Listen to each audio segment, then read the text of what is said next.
जय श्री राम। हिंदू धर्म में कृष्ण जन्मोत्सव का विशेष महत्व है। हिंदू पंचांग के अनुसार भाद्रपद मास के कृष्ण पक्ष की अष्टमी तिथि के साथ रोहिणी नक्षत्र में हर साल भगवान श्री कृष्ण का जन्म उत्सव मनाया जाता है। इस साल श्री कृष्ण जन्मोत्सव 7 सितंबर दिन गुरुवार को मनाया गया। कृष्ण जन्माष्टमी के दिन भगवान श्री कृष्ण के बाल गोपाल रूप का विधि विधान से पूजन किया जाता है। कृष्ण जन्माष्टमी में भगवान कृष्ण की पूजा रात्रि में करने की मान्यता है। ऐसा कहा जाता है कि भगवान श्री कृष्ण का जन्म रात्रि में हुआ था, इसलिए यह पूजन रात्रि में किया जाता है। कृष्ण ने भाद्रपद में रात्रि के समय अष्टमी तिथि और रोहिणी नक्षत्र में ही क्यों जन्म लिया? आइए जानते हैं इसका कारण। जब कभी भी भगवान का आविर्भाव होता है, सभी 9 द्रव्य शुद्ध और प्रसन्नचित्त हो जाते हैं।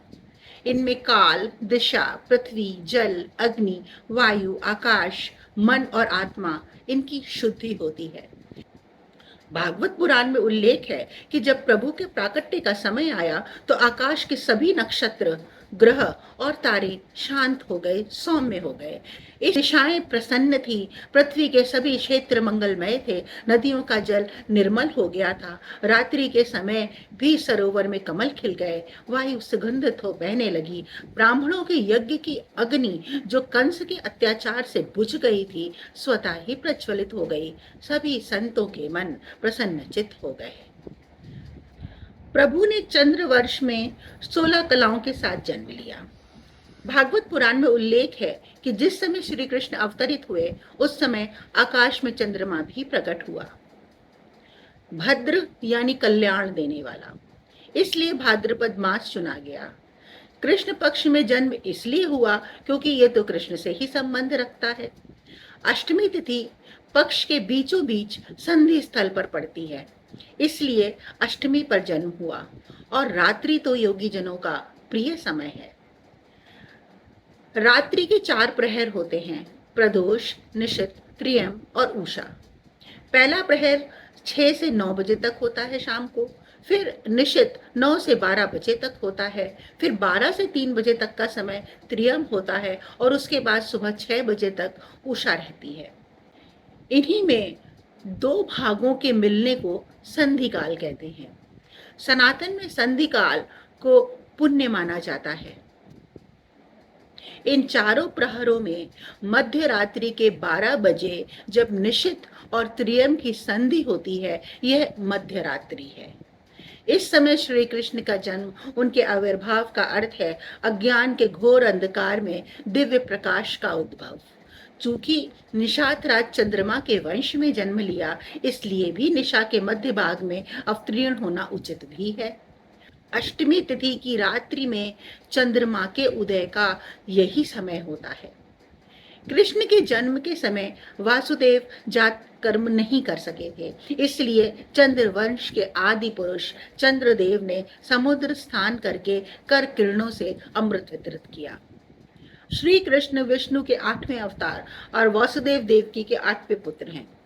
भगवान एक अवतार थे, जिसका अर्थ है एक विशेष उच्च विकसित आत्मा जो मानव मूल्यों के पुनर्स्थापना से संबंधित कार्यों को पूरा करने और नकारात्मक शक्तियों को रोकने के लिए इस पृथ्वी पर अवतरित हुई। श्री कृष्ण ने रोहिणी नक्षत्र में ही जन्म क्यों लिया? रोहिणी नक्षत्र चंद्रमा की प्रिय पत्नी का नाम है और श्री कृष्ण नारायण का अवतार है, जो लक्ष्मी के पति हैं, और उन्होंने चंद्र वंश में जन्म लिया। इसलिए उनका मान रखने के लिए उन्होंने चंद्रमा की सबसे अधिक प्रिय पत्नी के सम्मान में रोहिणी नक्षत्र में जन्म लिया। रोहिणी नक्षत्र समृद्धि, सौंदर्य, सुख, सुरक्षा का प्रतीक है और श्री कृष्ण सर्वगुण संपन्न, सुंदर, सुखी, सुरक्षित हैं। इसलिए उनके गुणों के साथ मेल खाने के कारण उन्होंने रोहिणी नक्षत्र में जन्म लिया। रोहिणी नक्षत्र संसार के सुखों का प्रतिनिधित्व करता है और श्री कृष्ण संसार के सुखों को प्राप्त करने का मार्गदर्शन करते हैं। इसलिए उन्होंने संसार के सुखों को प्राप्त करने के माध्यम के रूप में रोहिणी नक्षत्र में जन्म लिया। ऐसा माना जाता है कि किसी भी जीव का जन्म किसी न किसी कारण से होता है।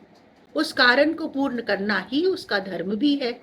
इसलिए उन उद्देश्यों की पूर्ति के लिए जन्म का समय और स्थान अवरोही इकाई द्वारा चुना जाता है, ताकि आवश्यक ज्योतिषीय परिस्थितियां पूर्व नियोजित कार्यों को पूरा करने में सहयोग करें। इसलिए श्री कृष्ण के जन्म में ग्रहों के गोचर को इस प्रकार रखा गया कि वे अपने उद्देश्यों की पूर्ति करके जनमानस को सुख प्राप्त करने के लिए मार्गदर्शन कर सके। यदि आपको ये वीडियो ज्ञानवर्धक लगा है तो चैनल को लाइक, सब्सक्राइब करें और कमेंट में हरे कृष्णा अवश्य लिखें। जय श्री राम।